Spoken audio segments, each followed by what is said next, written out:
ఈ సాయంకాల సమయంలో చిన్న మాట నా సాక్ష్యం మీతో పంచుకుంటాను. ఇది మొదటిసారి నేను మీతో సహవాసము చేయడం. మీలో కొందరు నన్ను ఎరుగుదురు, కొందరు యూట్యూబ్లో చూసుంటారు. చూసారా? మరి కొందరు ఆయా ప్రాంతీయ సభలో ఒకవేళ వస్తే చూస్తుంటారు. పర్వెల్లో చూశారు, తేతల్లో చూశారు కదండి, వీరభద్రపురం ఏరియా ప్రాంతంలో చూశారు. కాబట్టి తనకు ఆ ప్రాంతం ఏరియాలో నేను వస్తూ ఉంటాను ఎక్కువ. ఆసక్తికరమైన విషయం ఏంటంటే కొంత సమయం తీసుకొని సాక్ష్యం చెప్పి తర్వాత వాక్యంలోకి వెళ్తాను. నేను రాజమండ్రిలోనే పుట్టాను. ఇది చాలా ఆసక్తికరమైన విషయం. వాస్తవం చెప్పాలంటే మేము నార్త్ ఇండియాకే చెందిన వాళ్ళని చెప్పాలి. నా దగ్గర ఉన్న బైబిల్ హిందీ బైబిల్ ఇది. ఓకే, ఛత్తీస్గఢ్ అనే ప్రాంతంలో మా నాన్నగారు వాళ్ళది రాయ్పూర్, ఛత్తీస్గఢ్. అదే ఒకప్పుడు మేమున్న సమయంలో మధ్యప్రదేశ్లో వచ్చేది, ఇప్పుడు విడిపోయి ఛత్తీస్గఢ్ అయింది. నాన్నగారు ఉద్యోగం రీతిగా ఛత్తీస్గఢ్లో మరొక ప్రాంతం ఉంది, బస్తర్లో వస్తుంది, దాని పేరు జగదల్పూర్. ఆ ప్రాంతంలో మేము పెరిగాము, చదువుకున్నాము, అక్కడే ఉంటున్నాం. అలాగైతే 1993లో నేను 10th క్లాస్ ఎగ్జామ్ రాశాను. 10th క్లాస్ ఎగ్జామ్ రాసినప్పుడు 10th వచ్చాను కదా, 10th వచ్చాను కాబట్టి ఫ్రెండ్స్ ఎక్కువ ఉంటారు. అప్పుడైనా ఇప్పుడైనా 10th క్లాస్ వచ్చినప్పుడు ఫ్రెండ్స్ ఎక్కువే ఉంటారు. ఎక్కువ ఫ్రెండ్స్ ఉన్నారు, వాళ్ళతో తిరగడం, ఎక్కువ ఆటలు ఆడడం, ఎక్కువ సినిమాలకు వెళ్ళడం. కాబట్టి చదువు పక్కదారికి వెళ్ళిపోయింది. నేను 10th క్లాస్లో ఫెయిల్ అయిపోయినా బాధపడలేదు. అప్పుడు బాధపడలేదు, ఇప్పుడు బాధపడలేదు.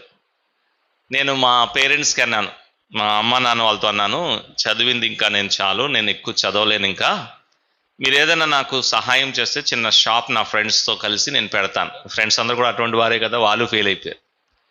అప్పుడు మా అమ్మ నాన్న వాళ్ళు ఒక డిసిషన్ తీసుకున్నారు. వాళ్ళు ఏమన్నారంటే, వీడు ఇక్కడుంటే ఇలాగే చెడిపోతాడు, లాభం లేదు, మా పిన్ని వాళ్ళ దగ్గర వైజాగ్లో ఉంటారు వాళ్ళు, అక్కడ పంపించేస్తే అక్కడ కొంచెం చదువుకుంటాడని. అలాగా 1994లో వారు నన్ను వైజాగ్ పంపించారు. వైజాగ్లో ఎందుకు పంపించారంటే అక్కడ మా పిన్ని వాళ్ళు ఉండేవారు. వాళ్ళు ప్రభువుని నమ్ముకున్నవారు. మా పిన్ని వాళ్ళ కుటుంబం ప్రభువుని నమ్ముకున్న కుటుంబం.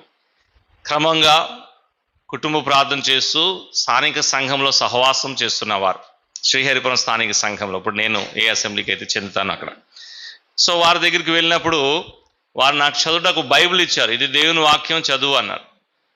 వారితో ఉంటున్నాను కాబట్టి వారి కుటుంబ ప్రార్థన చేసినప్పుడు నేను కూర్చునేవాడిని వాళ్ళతో.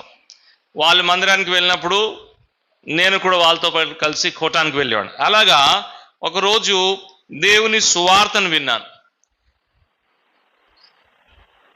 ఒక సేవకుడు నరకం గురించి బోధిస్తూ, పాపంలో ఉన్న వారందరూ కూడా నరకానికి వెళ్తారు, అది భయంకరమైన అగ్నిగుండము, ఆ అగ్నిగుండంలో పడితే యుగయుగాలు ఇంకా బాధే, వేదనే. పాపంలో ఉన్నవారు ప్రతి ఒక్కరు కూడా ఆ నరకానికి వెళ్తారు. 2 విషయాలు ఆ రోజు నేను తెలుసుకున్నాను. ఒకటి, పాపం గురించి మొట్టమొదటిసారి విన్నాను. రెండవది, నరకం గురించి మొట్టమొదటిసారి విన్నాను. మరి దీనికి పరిష్కారం ఏంటి? అలాగైతే ఆయన చెప్పిన ప్రకారం నేను కూడా పాపినే కదా, మరి నేను కూడా చనిపోతే నేను కూడా ఎక్కడికి వెళ్తాను? ఆ నరకానికే వెళ్తాను. మరి దీనికి పరిష్కారం ఏంటి? సువార్తలో ఆయన చెప్పాడు, ఈ నరకం నుంచి, ఈ మరణం నుంచి తప్పించడానికే దేవుని కుమారుడు యేసు ప్రభు ఈ లోకానికి వచ్చాడు. నా పాపం గురించి ఆయన శిలువ మీద మరణించాడు, సమాధి చేయబడి తిరిగి లేచాడు. ఆయన ఎందుకు విశ్వాసం ఇస్తే ఇదిగో ఈ మరణం నుంచి నువ్వు తప్పించుకుంటావు అన్నప్పుడు అక్కడేం తీర్మానం తీసుకోలే. ఇంటికి వచ్చి ప్రార్థన చేశాను. ఇంటికి వచ్చి, ప్రభువా నా పరిస్థితి ఇది, అయితే నేను ఈ పాపం నుంచి, ఈ నరకం నుంచి విడుదల పొందాలను, నా కొరకే మార్గం ఏర్పరచుకున్నావు కదా, ఆ మార్గాన్ని నేను అంగీకరిస్తున్నాను, ఆ ప్రభువుని నేను అంగీకరిస్తున్నాను, దయతో నన్ను క్షమించండి. ఇంటిలో ప్రార్థన చేశాను. ఆ విధంగా మార్చి 94లో నేను యేసు ప్రభు యందు విశ్వాసం ఉంచాను. ఇప్పటికి ఎగ్జాక్ట్గా 30 సంవత్సరాలు కదండి. 16 సంవత్సరం వయసులో యేసు ప్రభుని నా సొంత రక్షకుడిగా అంగీకరించాను. ఆ సంవత్సరంలోనే స్థానిక సంఘంలో బ్యాప్టిజంలో సాక్ష్యం ఇచ్చాను. డిసెంబర్ 1994లో నేను బ్యాప్టిజంలో సాక్ష్యం ఇచ్చి సంఘ సహవాసంలో చేర్చబడి ఆ రోజు నుంచి ఈ దినం వరకు కూడా ఎడతెగక ఒక్కరోజు కూడా మానక శ్రీహరిపురం స్థానిక సంఘంలో ఆత్మీయమైన సహవాసం చేస్తూ వస్తున్నాను. చదవనన్నాను కదా, ప్రభు చదవడంలో సహాయం చేశాడు.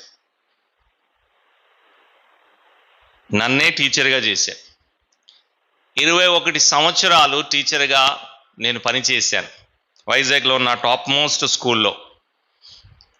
21 సంవత్సరాలు టీచర్గా పనిచేయడానికి ప్రభు సహాయం చేశాడు. 2000 నుంచి 2021 వరకు నేను టీచర్గా పనిచేస్తూ ప్రభు పరిచర్యలో ఉన్నాను. ప్రభు సేవా భారాన్ని బట్టి, పిలుపుని బట్టి 2021లో నా ఉద్యోగాన్ని విడిచి ప్రభు ఒక సంపూర్ణ సేవలో ఉండడానికి ప్రభు సహాయం చేశాడు. శ్రీహరిపురం స్థానిక సంఘము 2021లో నన్ను కమెంట్ చేసింది, సిఫారసు చేసింది సంపూర్ణమైన సేవకు. ఇప్పటికి 2 సంవత్సరాలు స్థానిక సంఘంతో ఉంటూ ప్రభు పరిచర్యలో నేను ఉండడం ప్రభు సహాయం చేశాడు. వాస్తవంగా చెప్పాలంటే 2011 నుంచి నేను దేవుని వాక్య పరిచర్యలో, దేవుడు నాకు ఇచ్చిన కృపా వరాన్ని బట్టి దేవుని వాక్య పరిచర్యలో నేను ఉన్నాను. అలాగైతే ఒక అద్భుతం నా జీవితంలో జరిగింది, దానికి మీరే సాక్షులు. అదేంటి అంటే ఈరోజు మీ ముందు నించొని నేను తెలుగులో మాట్లాడుతున్నాను కదండి. ఇది చాలా కష్టమైంది. మీకు ఏదైనా ఇబ్బంది పెడతా ఉంటే దయచేసి నన్ను క్షమించండి.